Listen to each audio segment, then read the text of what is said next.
प्रथम राऊंडसाठी ज्या विद्यार्थ्यांचे ऍडमिशन कन्फर्म झालेत अशा सर्व विद्यार्थ्यांचं शिक्षश्री करिअर काउन्सिलिंगच्या माध्यमातून मी प्राध्यापक रवी शेळके सर्वांचं मनपूर्वक अभिनंदन करतो, स्वागत करतो।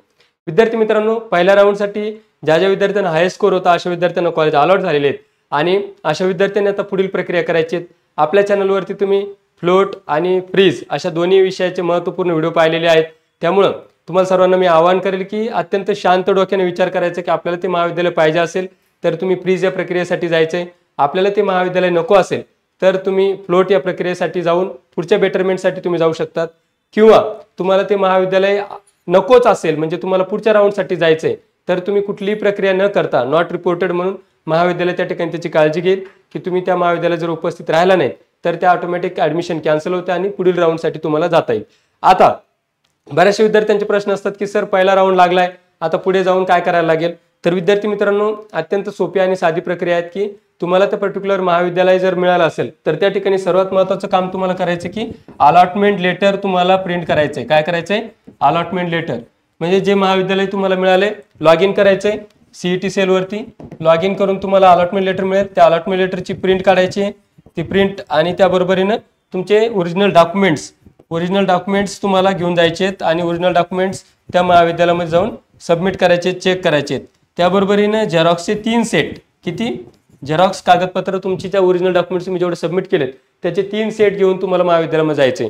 तर अशा पद्धतीने अगदी साधी आणि सोपी प्रक्रिया तुम्हाला करायची आहे की सीईटी सेल वरती लॉग इन करा, अलॉटमेंट लेटर प्रिंट करा। जर पहिल्या राऊंड मध्ये तुम्हाला नंबर लागला असेल तर अलॉटमेंट लेटर ज्याला आपण म्हणतो महाविद्यालयाचं अलॉटमेंट लेटर घ्यायचंय, त्या पर्टिक्युलर महाविद्यालयाचा पत्ता व्यवस्थित माहिती करून घ्यायचा आहे, त्या महाविद्यालयामध्ये रिपोर्टिंग करायचंय। आता रिपोर्टिंग टाइम तुम्हाला 9:30 ते 6 पर्यंत ते महाविद्यालय चालू असेल आणि महत्त्वाचं म्हणजे सुट्टीच्या दिवशी रविवारच्या दिवशी सुद्धा रिपोर्टिंग टाइम किंवा कॉलेजमध्ये तुम्ही ऍडमिशन घेण्यासाठी जाऊ शकतात, ऍडमिशन सेल चालू राहील। तर अलॉटमेंट लेटर प्रिंट करून घेऊन जायचे, ओरिजिनल डॉक्युमेंट सगळे तुम्हाला घेऊन जायचे आहेत, याबरोबरीनं सीईटी सेल, नीट आणि जेईईचे मार्कशीट तुम्ही सोबत घेऊन जायचे आहेत, रिझल्ट्स ज्याला आपण म्हणतो ते सगळे 10वी-12वीचे मार्कशीट, रिझल्ट्स, कास्ट सर्टिफिकेट, अत्यंत महत्त्वाचं म्हणजे व्हॅलिडिटी सर्टिफिकेटची जी रिसिप्ट आपण त्यावेळेला लावली होती व्हॅलिडिटीची, तर त्या रिसिप्टच्या अगेन्स्ट तुम्हाला आता त्या ठिकाणी व्हॅलिडिटी सबमिट करणं अत्यंत महत्त्वाचं राहील, किंवा ज्या विद्यार्थ्यांचे आले नसेल ते 14 ते 16 ऑगस्ट पर्यंत सुद्धा त्या महाविद्यालयामध्ये जमा करू शकतात। तर व्हॅलिडिटीच्या डॉक्युमेंट्स तुम्ही सबमिट करायच्यात। याबरोबरीनं शेतकरी असल्याचा दाखला असेल तुमचा, ॲग्रिकल्चर सर्टिफिकेट ज्याला आपण म्हणतो, तर तो शेतकरी दाखला सुद्धा ओरिजिनल कलर कॉपीज ओरिजिनल तुम्ही घेऊन जायचे आहेत।